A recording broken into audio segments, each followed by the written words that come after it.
Hello, everybody. My name is Lori Cousin, and I am a genetic genealogist at DNAngels. And today I have the honor of reading Anne's story in her own words. These are our viewer stories that viewers have been kind enough to share with us so that we can tell their story in their own words.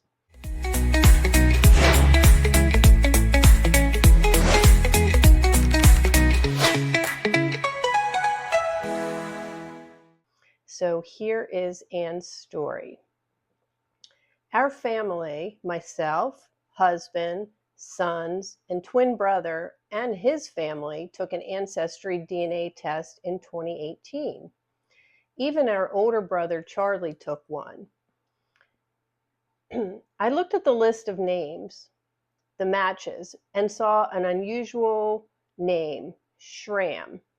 I thought maybe it belonged to my adopted father's name and kind of dismissed it for years. Learning about genealogy didn't come easy for me. I had a very busy life in my late 70s and didn't put a lot of time into the matches until COVID lockdowns hit everyone and we couldn't go anywhere.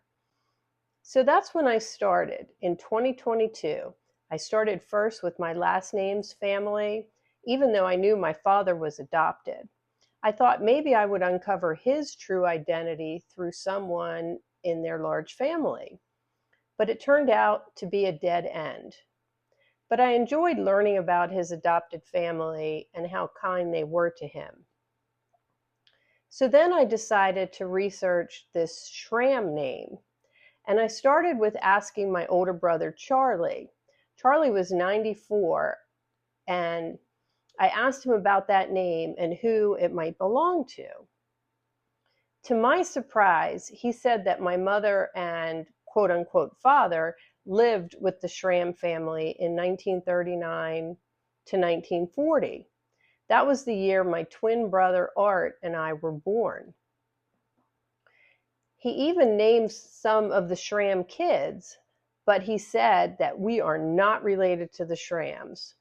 Well, Charlie, that is not true. In fact, when he did his DNA test, he didn't believe it and he threw away his test and took his name off of Ancestry. I found that out because his younger daughter, her DNA, when she tested, proved that Charlie was our half brother. And he also had a different father.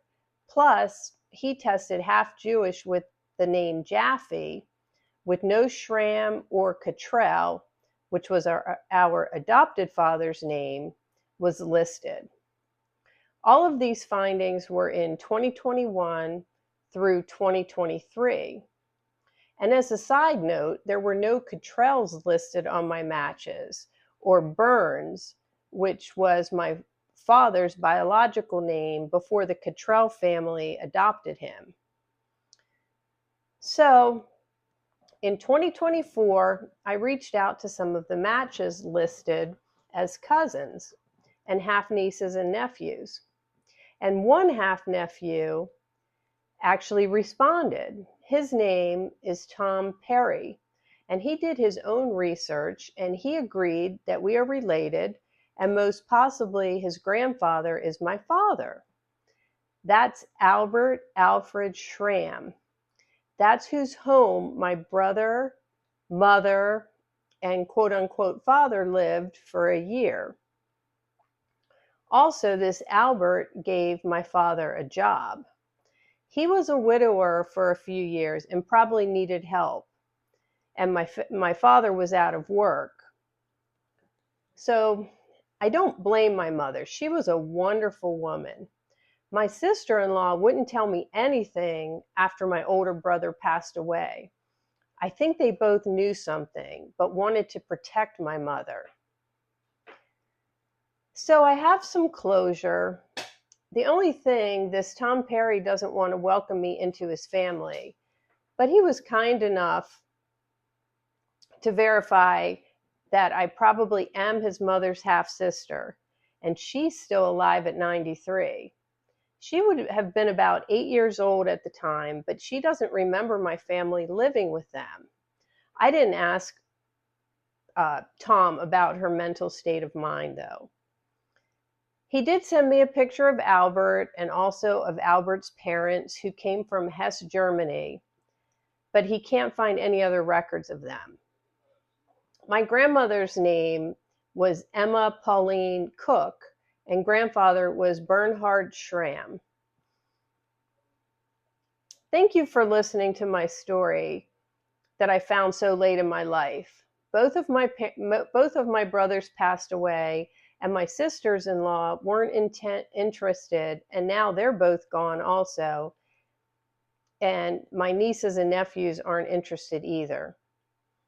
Our sons do know about all of these facts, but with their jobs and families, they have very little time to devote.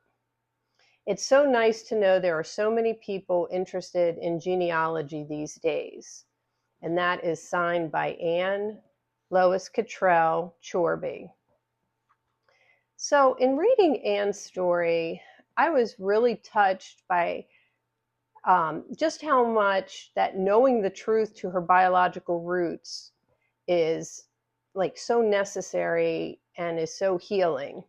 The secrets that people kept to protect the children back then is what really actually causes so much pain in adults.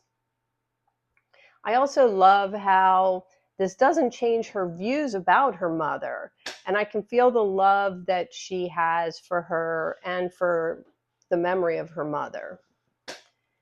And I'm also glad that Anna pursued her biological truth so that she can now pass this information down to her descendants and future generations, and so they don't have to search for it.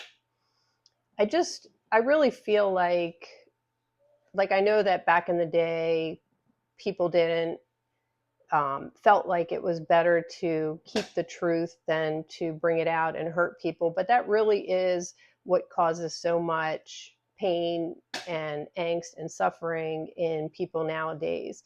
And now at least they have the DNA that can help uncover the truth when formal documentation doesn't exist.